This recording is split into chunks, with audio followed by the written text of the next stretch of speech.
My name is Jimmy Long, and we're the current robot remote control group.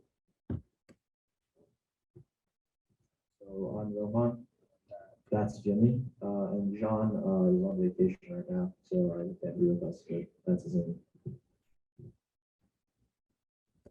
So our main objective was to remotely control the robot. So basically, you could be somewhere else, and then you could log in and use the arrow keys to make the robot move forward. So our goal is like to if I were to like press the up arrow key, then the robot will move forwards. And hopefully, or another part of that was also to make sure that we gave actions for the robot to complete with the accurate distance. So one of the first things we did was we created a command line interface tool. So when we logged into the computer that's on the robot through a terminal, we can run this program to easily control the robot, and you can see the UI for the command line interface looks like this. Actually a bit blurry, but you can basically change the speed that you can turn and move the robots forward by pressing Z and X, and then that will prompt you to put in different numbers to change the speed. And also there's some extra debug information on the side. So if there's like any issue with the robot, you can kind of see the information on the side. And over there is also footage of us controlling the robot remotely with the keyboard. But the command line is a bit unfriendly, and also we can't really see any images through the command line. So we made a web server. So the web server would work. So you could basically set up a proxy using the terminal, and then once you link your browser with the proxy you created, in this case I used Firefox, which has a setting in network settings. You can change it so it uses a SOX proxy. And once you set that up, you can pretty much put in the domain name of the node that is running the web server, and then you can see the video streams, and also press on these buttons, which will send commands to the robot to move left or right. And the UI on the browser can be changed and configured based on some code on the behind the scenes. And there's some API that can be edited so that you can resize the images, and also maybe make the buttons a bit bigger because they're pretty small as there is. And also, it also has similar features to command line interface, such that you can also update numbers in real time. So you can also debug the robot through the keyboard too. So one major issue we faced with the robot is that it had a very strong tendency to drift to the right.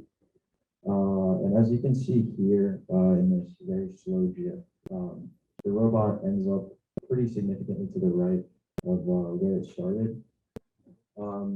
And we suspected this was due to the robot's calibration settings.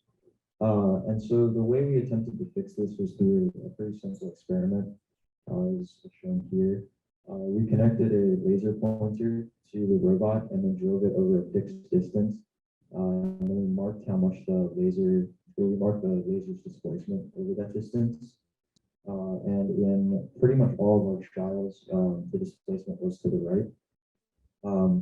But one issue we faced with this experiment is that the spread was very high.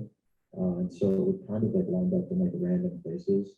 It didn't really look like it was calculatable at this point. And so to fix this, we actually replaced the back wheel with a ball bearing with a plastic mount that we designed in CAD. And the reason we did this is because we suspected that the back wheel was not angled perfectly straight every time we conducted this experiment, but the 360-degree ball bearing would allow us, or it basically made it so that didn't matter. And our suspicions were correct, and the spread was drastically reduced.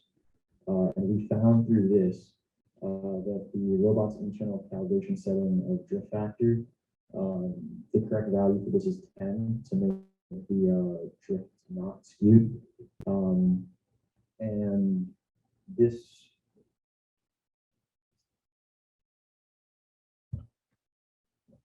so this was pretty critical for our spline path movement that we wanted to implement.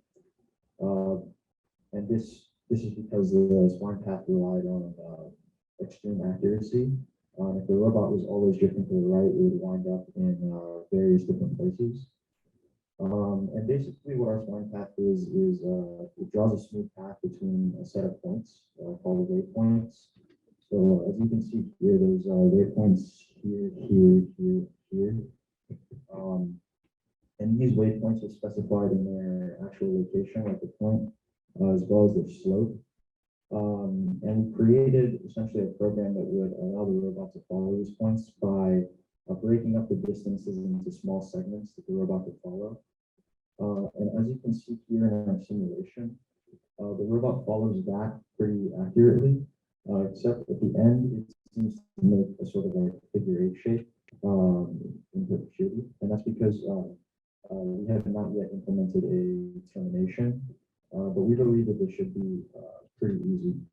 The end goal of our spline path is basically that the user can use a touchpad and draw whatever path they'd like, and this robot can follow it with accuracy so that it does pass through all the points at the correct angles.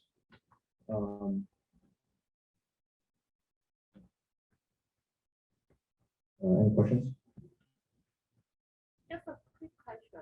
So you on the end you draw the path is all the like a straight line, then so is that like what if it's a curve? Curve path. It is a curved path, but we can break it down into segments, into small segments that the robot can follow. This also relates to the acronym steering that the car design group is trying to implement. The robot that we're currently using now can just turn in place, but we wanted to make it so that it gradually turns while it's moving. Right.